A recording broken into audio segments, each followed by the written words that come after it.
1 second. Okay, so we'll continue with geometry. Uh, there are some problems and some questions, and basically a little bit of theory that we can discuss that we have not yet done. Hmm. So, uh, have you got any doubts or no? Any problems in SLONI or anything? No, sir, we cleared that. Okay. So, I'll just continue with the theory then. The first thing, Oh, sir, on that assignment now, I hmm, have just one question I didn't get. hmm, It's the question number 3. uh, 1 second. Question 3. Yes, sir.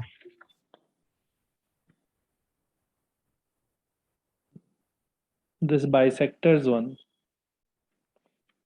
In Yes, a sir. triangle bisectors, that one. Yeah. Okay. Uh, so you're saying in triangle ABC, AA1 and BB1 are bisectors. BB1 are bisectors of bisectors. So prove that the distance, prove that the distance from any point M of A1, B1, from any point M of A1, B1 to line AB, to line AB is equal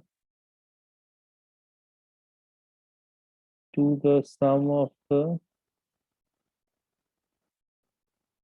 distances from M to AC and BC. So from M to AC and BC.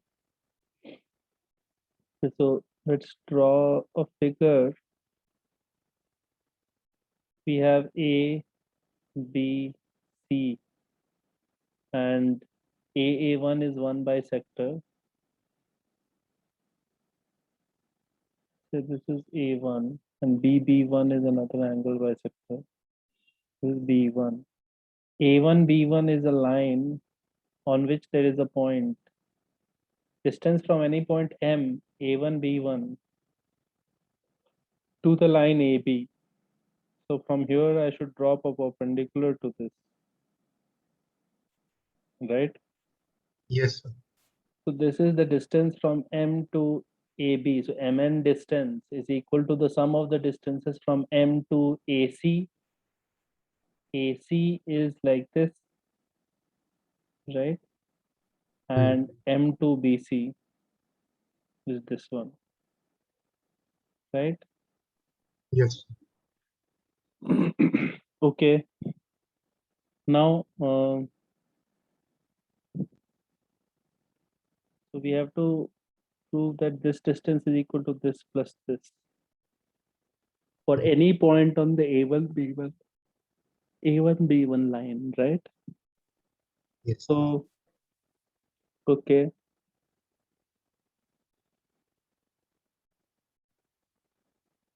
Okay. So what we know is any point on a bisector is equidistant from the sides, right? Yes, sir. From the sides that make up that angle. Sides that make up that angle. So you can say that A1 is a point on the bisector, and A1 will have some distance from AB side, right? Yes. And that distance will be equal to the distance from BC side, right? Yes. So basically, you can say that A is distance of let's say A1 to the lines AC and AB, right? Hmm. Because A1 is on the angle bisector of angle A, that's why, right? Right. And you can similarly say B is the distance. B is the distance of B1 to the sides, two lines AB and AB and BC, BC. right? Yes, sir. Correct. Also, we know uh, I should draw a slightly better figure. 1 second.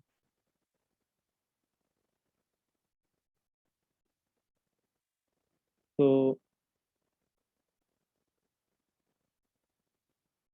this is A, B, C. Bisector is somewhere like this. A1 bisector is here like this. B1 and A1 B1 is like this. And M is a random point on A1 B1, right? So we can say that this is your M, and we can assume that A1 M is to B1 M, can be written as P is to Q, right? Some ratio, I don't know the ratio, but it can be any ratio, right? Yes. The only thing that has to be true is P plus Q should be equal to 1, right? So, I mean, you don't need to say that. I'm just saying that the ratio is such that the total addition will be 1, right? 1 by 2 is to 1 by 3, or 1 by 2 is to 1 by 2, or something like that, right? Actually, you don't need to write this condition. You understand what we mean, right?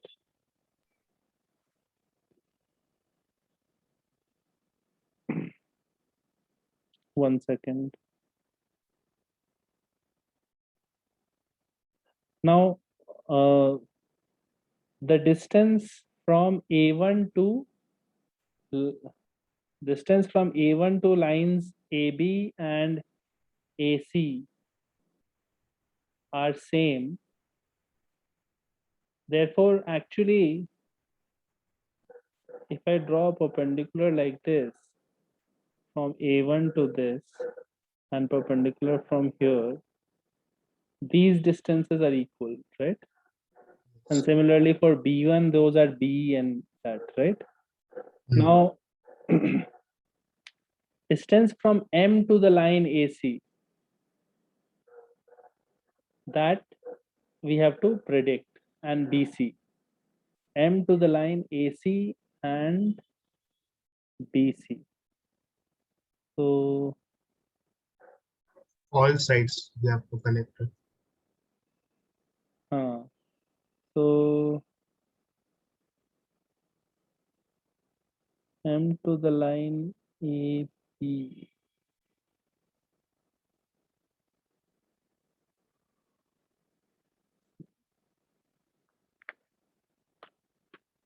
Let me think. Uh,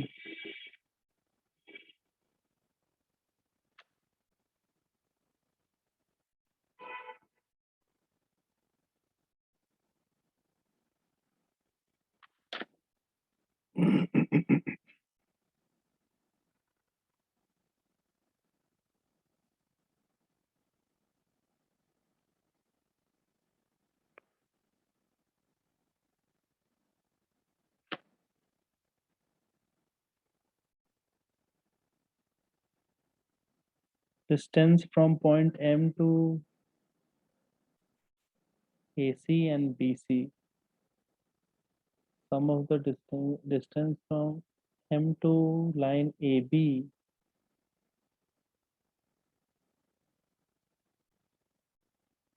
Okay.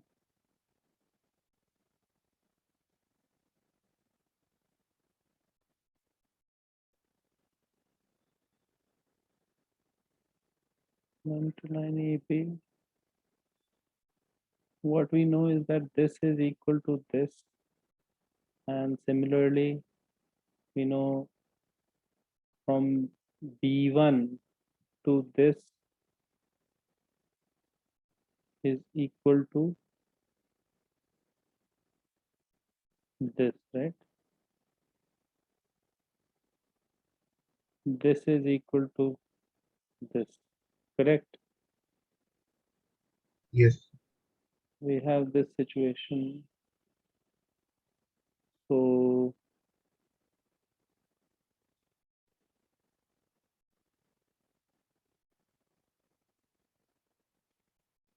distance of M to AC and BC, sum of the distance. If I join M like this, I have,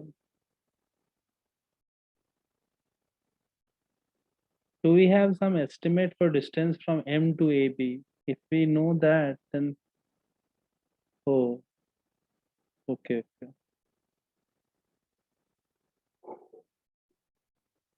Wait, if in this figure only you think of it as join roughly M like this, and like this, and like this, area of the overall triangle is equal to area of these three small triangles, right? Yes. So you can say that area of overall triangle del is equal to half into distance of M to AB, right? Hmm. M to AB multiplied by AB plus half into M to BC multiplied by BC plus half into M to AC multiplied by AC. That is the triangle area. Now,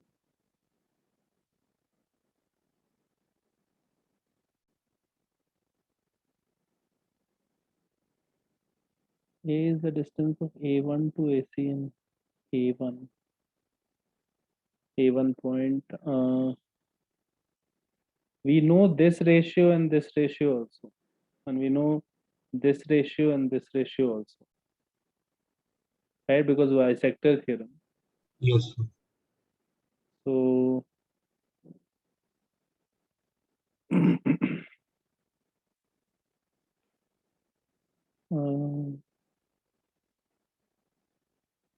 the figure is becoming a little complicated. So I will have to think about it. I have not tried it before. I have to try it once. Once I will try it, I will let you know in the next class. Okay? Okay, sir. I saw it for the first time right now. I will look at it once and try it. Thoda, I think there is some similarity that I'm missing. Some similar triangle stuff will happen. I'll look at it once after the class. Okay. Okay. Anything else? Anything else in this assignment or any other question that you have? No, sir. Okay. So Then where should I practice more questions for geometry you can do Pathfinder book. or the senior Pathfinder? Yeah. Okay, sir.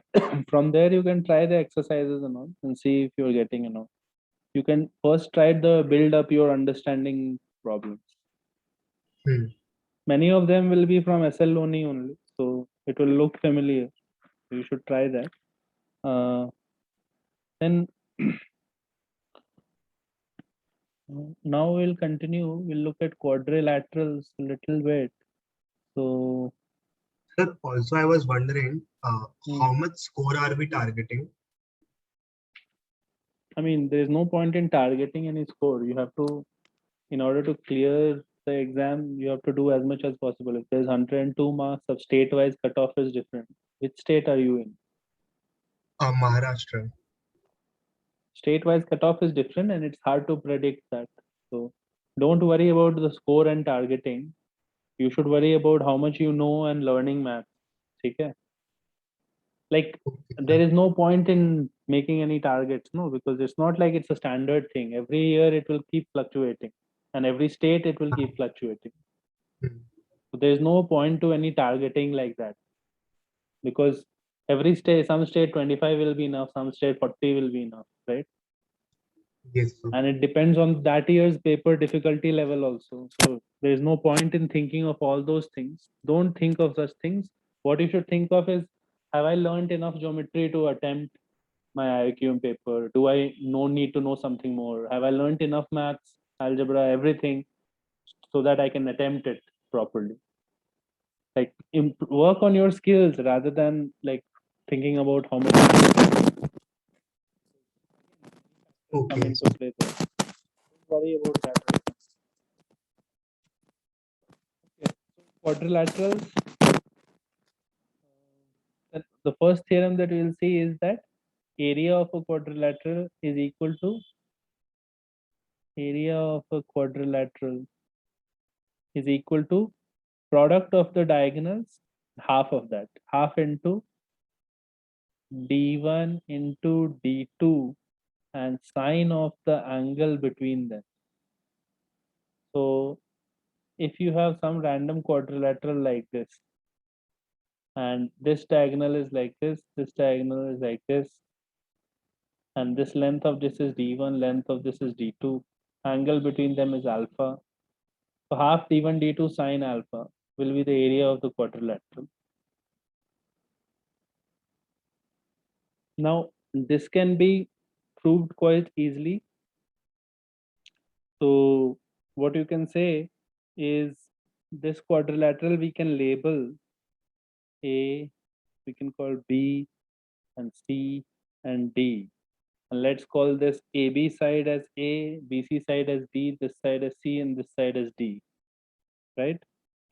Then what we can say that area of triangle D, A, and C is equal to what? Area triangle DAC can be written as area of D, and let's call this as P. It will be DPC plus DPA, right? Area DPA plus area DPC, correct? Hmm. Right? Yes, sir. And DPA area can be written as DP into PA into sine of this angle, right?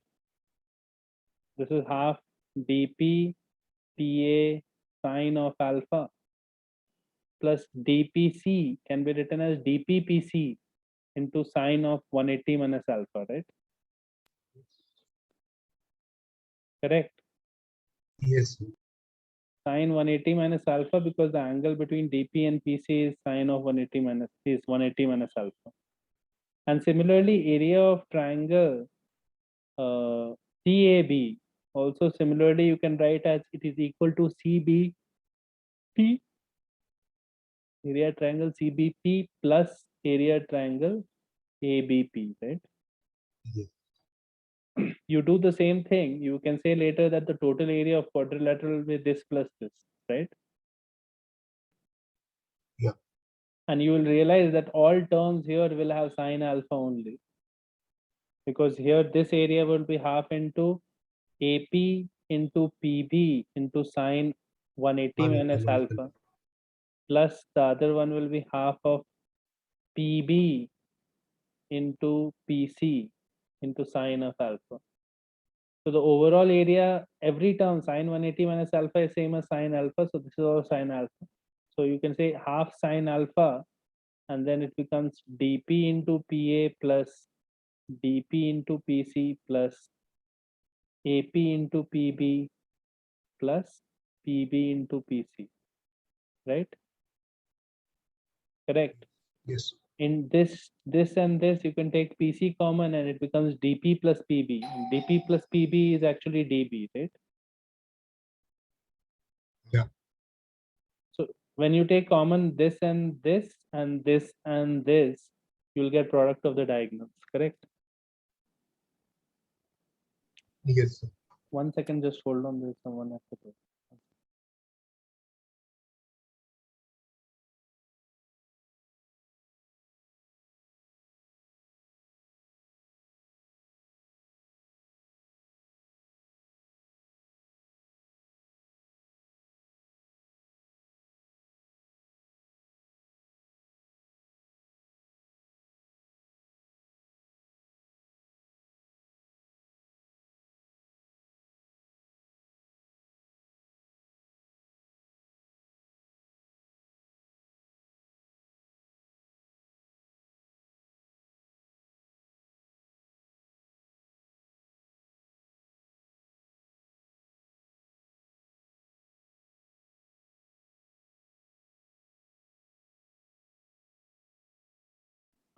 Okay.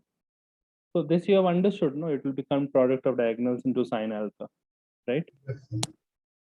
Okay. Similarly, there is another theorem which also gives us the area of a triangle. This is area of a quadrilateral formula. This is Brahmagupta's theorem. And this is similar to the Heron's formula. So if the theorem says this, if AB, BC, CD, DA see the sides A, B, C, D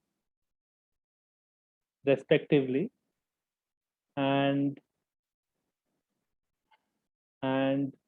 2 alpha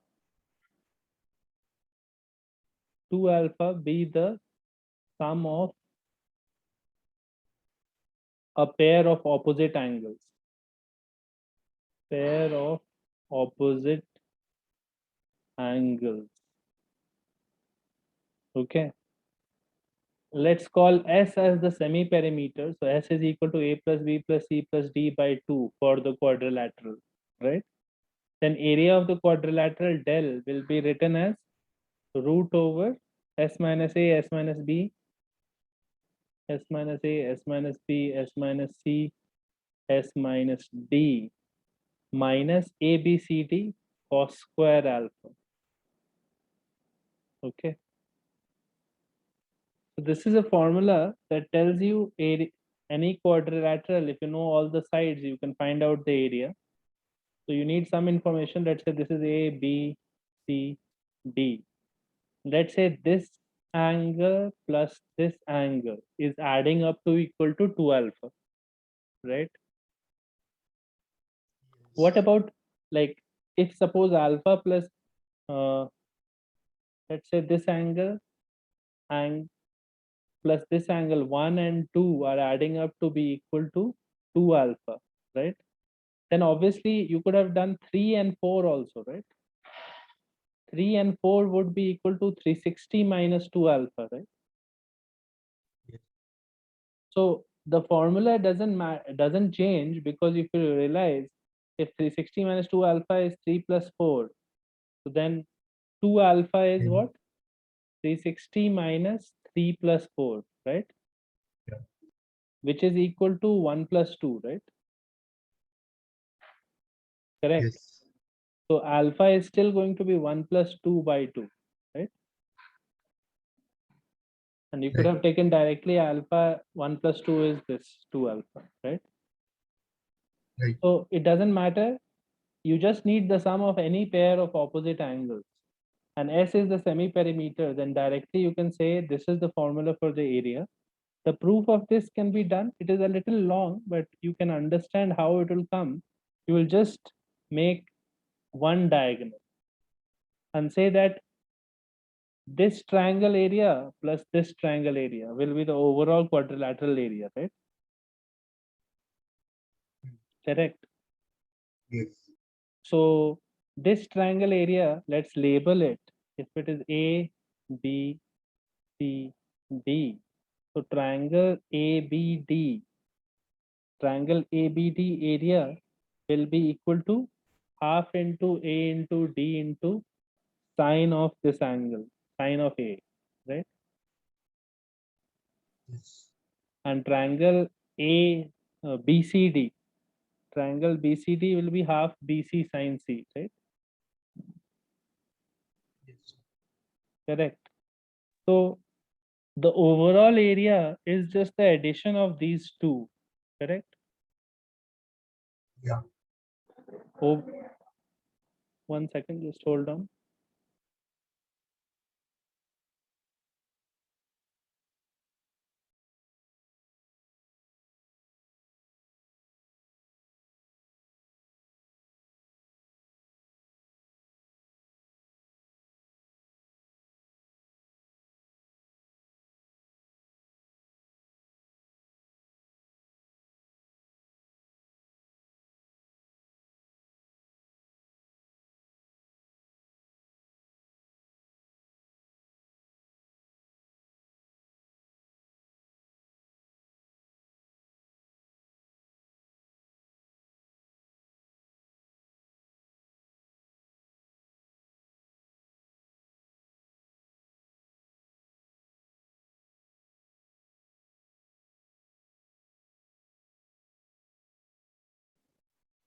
Yeah. So basically what you can do is you can do cosine rule here. Cosine rule here in triangle ABD and also in BCD. In both the triangles you do, you will get BD square can be written as A square plus B square minus 2AD cos A, and on the other triangle it can be written as B square plus C square minus 2BC cos C, right? Yes. These two results will come from cosine rule, and when we equate these, what we will get is B square plus C square minus A square minus D square will be equal to 2 times BC cos C minus AD cos A, correct? Right? And here you have total area del is equal to half of AD sin A plus half BC sin C, right? So if you multiply by 4 here, you will get 2AD, 2AD sin A and 2BC sin C, right? And square this result, correct? Why? Because here you will get AD sin A square and BC sin C square, and here you are getting BC cos C and AD cos A, right? So I will square this and square this and add. That will help because you will get B square C square cos square C plus A B square C square sin square C, right? That would be one then. That would be just B These two. square C square. Yeah. And then A square D square cos square A and A square D square sin square A, right? So that would be A square D square. And the middle terms will cancel because this is minus 2ABCD cos A cos C. No, it will not cancel. It will come minus 2ABCD cos A cos C and plus 2ABCD sin A sin C, right? Right. So you can take 2ABCD common, right? Yes. 2ABCD common, and you'll write cos A cos C and sin A sin C. That will become sin A plus C or something, right? Yes. That sin A plus C will be the sum of the opposite angles, right? So now notice that the formula will look like this, no? This opposite angle sum, if that is 2 alpha, you can write it. It starts to look like this.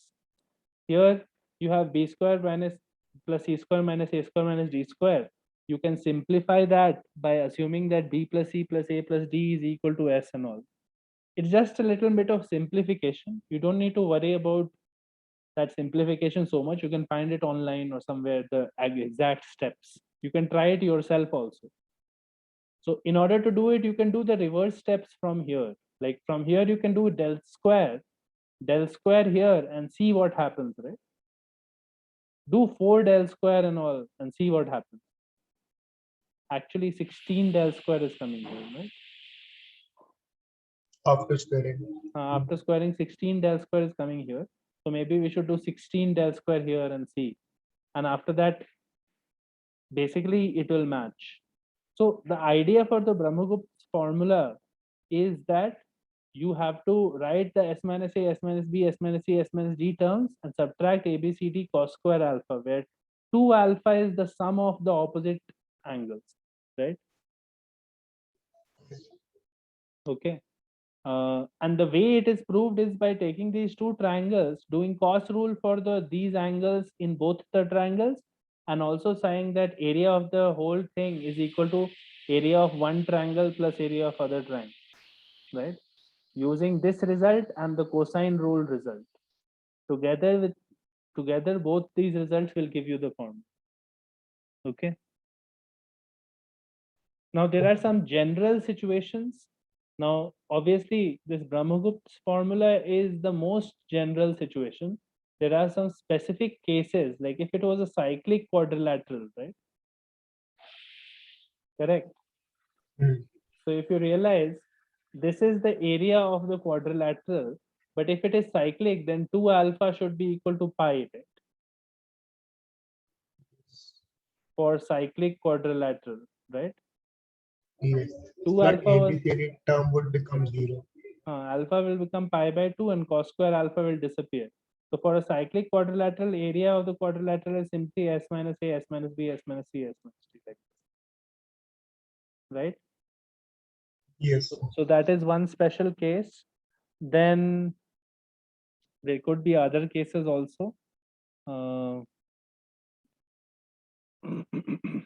okay, anyway, we don't need to worry about remembering so many other formulas. We just know that, okay, we know how to derive this one, and from there understand why cyclic quadrilaterals have this area, right? Then we'll look at regular polygon. We will be coming back to this regular polygon thing even when we do a little bit of algebra and complex numbers. But for now, if you have a regular polygon, what are the properties that you know about it? So a regular polygon is a polygon that is inscribed in a circle and has maybe say n sides, right? And all the sides are equal, correct? So this is an example of one such polygon. Okay. So 1, 2, 3, 4, 5, 6, 7. So this is a regular heptagon. Regular heptagon. Okay. And what we want to understand is what are the properties that we can deduce from this figure. Now, since all the sides are equal, and this is a polygon that is inscribed in a circle, so we can join the center to the vertices, right? And this will be equal to this because that is the radius of the circle, correct? Yes. And all of the sides are equal, so actually all of these triangles are congruent, right? Yes. And also these are all isosceles triangles, correct? Yes. So this angle must be equal to this angle, and since these are all equal length chords, the angle at the center subtended by each of these chords will be equal to 360 by n, right? Or 2 pi by n angle is subtended at the center by each chord, right? Yes. Why? Because there are n sides and total angle around the center will be 2 pi. 360. Yeah. So there will be 2 pi by n here, and if 2 pi by n is here, then these angles we can easily find now because it will be pi minus 2 pi by n and half of that, right? Yes. So basically the angles there will be pi by 2 minus pi by n, right? Yes. So 90 minus pi by n here, 90 minus pi by n here, and this is 2 pi by n, right? Hmm. So from there, we can find a connection between the side length and the radius, because we can say now that uh, just do sine rule, right? We can say that a by sine of 2 pi by n should be equal to 2r, right? No, not 2r. It should be the circumcircle. It will be 2r, right? Yes. Sir. Why? Because circumcircle radius is r only, right? No, it is wrong. No, sir. Not correct. It will be equal to the circumcircle of this one, right? Yeah. Which is different. So we don't need to do it like that. We can do simple stuff. We can do things like this. I will drop a perpendicular from here, right? Drop a perpendicular from here. Since it is an isosceles triangle, this perpendicular will be a bisector, and these two triangles will be congruent, right? Yeah. So this angle will be pi by n. This side is r, so we can say that sine pi by n, right? Sine pi by n is equal to a by r, right? Sir, a a by by 2 2, up. Uh, a by 2 by r, right? A Yes. by 2 is coming out to be r sine pi by n, and A is coming out to be 2r sine pi by n, right? Yeah. So that is one relationship that connects the side of the regular polygon to the radius of the circle Oh, in which it is inscribed, right? yes, sir. Now, obviously, area of the regular polygon can be done by doing n times area of one triangle, right? That will be Yeah. equal to half r square sine of 2 pi by n, right? Yeah. So basically, the area can be written as n r square by 2 sine 2 pi by n. That is your total area of the polygon because it was made up of such n triangles, right? Yes, sir. Don't have to remember these things. These things are common sense stuff. So you should be able to derive them when needed. Don't try to remember all of these results because then mistakes can happen, right? Yes. Okay. Then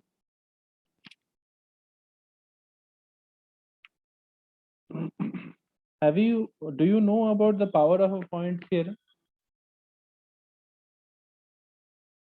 Power of a point. No, sir. Okay. Circle basic theorems you know, right?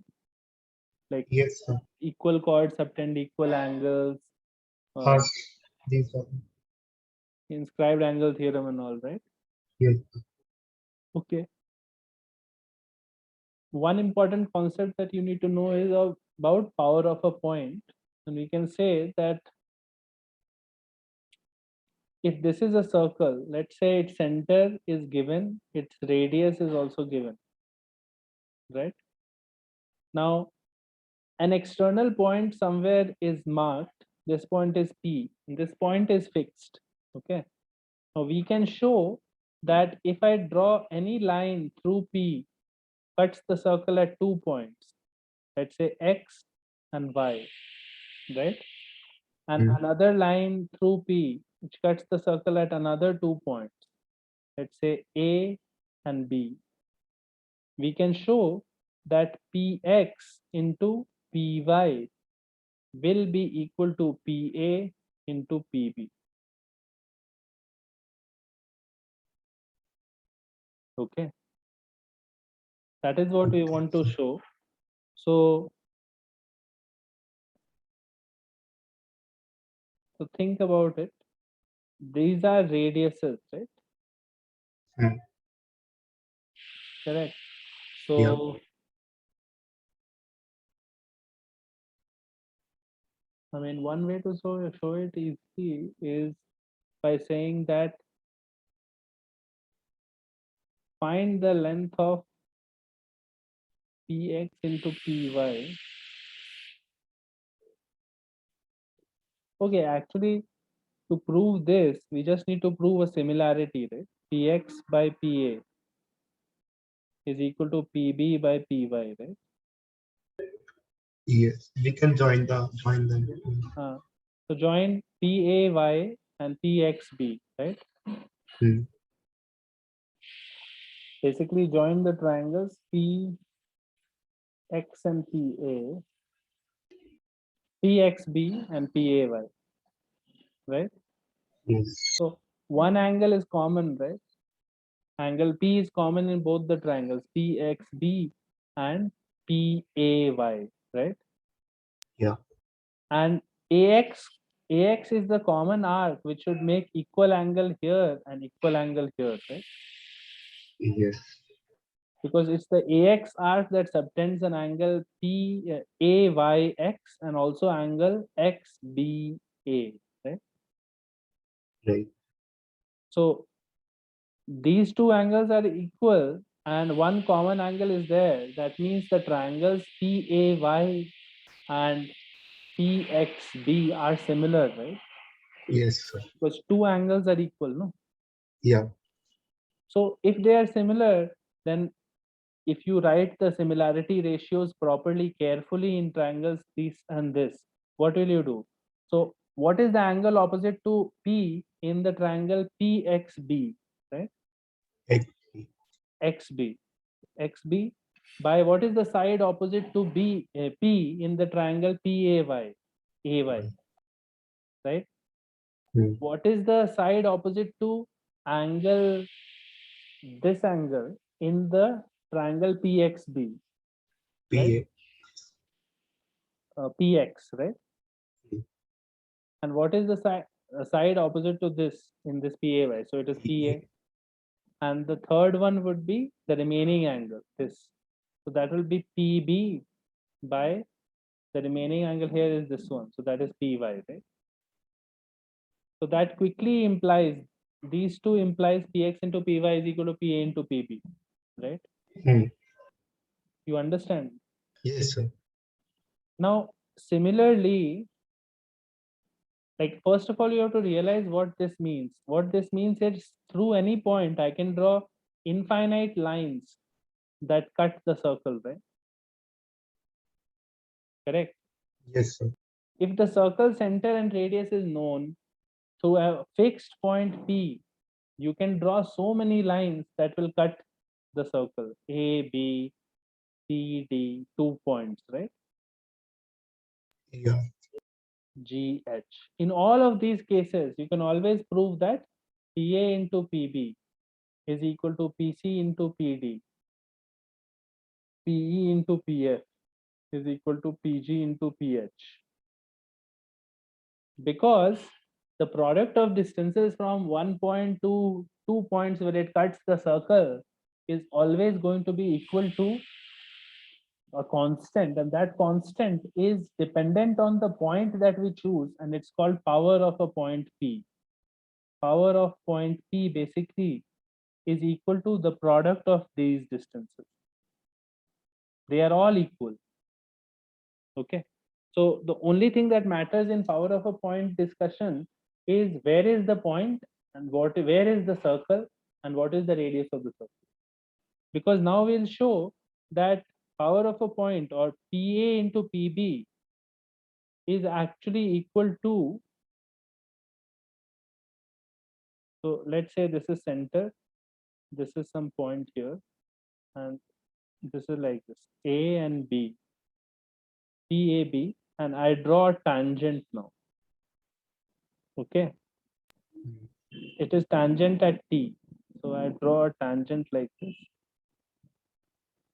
And this is T, right? So tangent it is, that's why this is perpendicular, right? Yes. Now I can always show that PA into PB is equal to actually PT square, length of the tangent square.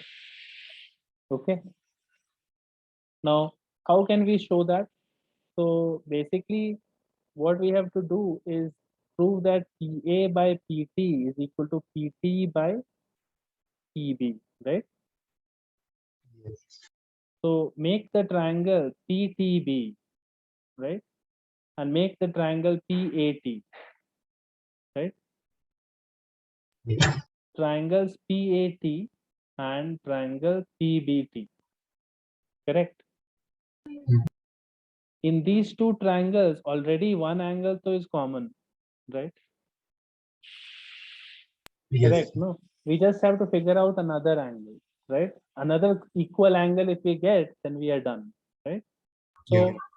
So if you join this like this, if this is 2 alpha, AT chord is subtending 2 alpha here, then it will subtend alpha here, right?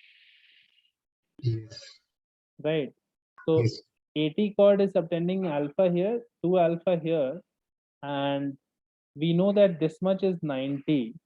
So this much is 90, right? Correct. Okay. Yeah. Uh, So that would be 90 minus alpha which because it one would be will be? uh, ATP because that two it's an isosceles triangle. So this is 2 alpha. This is going to be 180 minus 2 alpha by 2. So 90 minus alpha, 90 minus alpha. So this is alpha, right? Hmm. And now we have similarity, no? Because Yeah. PAT one angle is alpha, PBT one angle is alpha. Yes. Do you understand how it has come? Yes, sir. Both of you understand, no? Yes, sir. So we know that this is 90 because tangent, and this is 90 minus alpha and 90 minus alpha, so this much is alpha, right? And this is anyway alpha. So we can clearly see that triangle PAT has two angles which are equal. One angle is alpha, one angle is this common P angle. Similarly for PBT also. So then you should be able to write the correct similarity ratios and prove this, right? Yes. So you can try that yourself, try and prove this, because now it is obvious by similarity. Also realize one thing, that PA into PB is equal to PT square, and PT square can be easily written because PT square is just PC square minus radius square, Yes. right? Because Hmm. this is radius and this is PC, and this is a right angle triangle, so it is hypotenuse square minus radius square, right? Yes.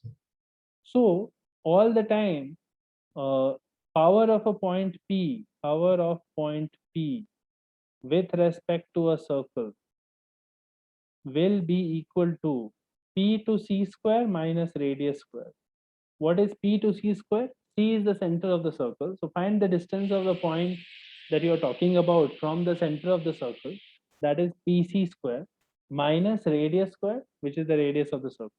Because this length is always equal to PT square, and we have already seen that PT square is always equal to PA into PB, right? Yes. And once you get PA into PB, you can say that that is the any such line, the product will be similar, right? Yes. The benefits of this power of a point sometime are that if power of a point P is greater than 0, then P is outside the circle, correct? Yeah. And if it is equal to 0 On the circle. on the circle, if it is negative, then it is inside the circle. Yes. Power of P is less than 0, then it is inside. And the reason we can say this for sure is because we know that power of a P is equal to PC square minus radius square, right? Yes. If PC is less than R, then it is inside. If PC is greater, it is outside and stuff. Hmm. There are very interesting applications of power of a point, but right now it's not relevant from the IOQM perspective. So as we go ahead, there are things like radical access and all that I will discuss, but not right now. So theoretically, what we have discussed so far, enough about triangles, basic similarity, congruency, and some basic circle properties and area formulas. That's all that is there in your normal IOQM or RMO papers also. Like the theory that we have so far discussed, nothing more beyond that is likely to come. We will spend one class on Sevas and Menelau's theorem, where we'll prove these two theorems, because this will be useful for you to prove collinear concurrency of lines, right? But other than that, nothing else is left from a theory point of view in geometry. Concurrency of lines. So we'll spend a little bit of time doing this. What you need to do is do enough questions so that you are getting more and more comfortable with the results and information that you have learned in triangles and other chapters, right?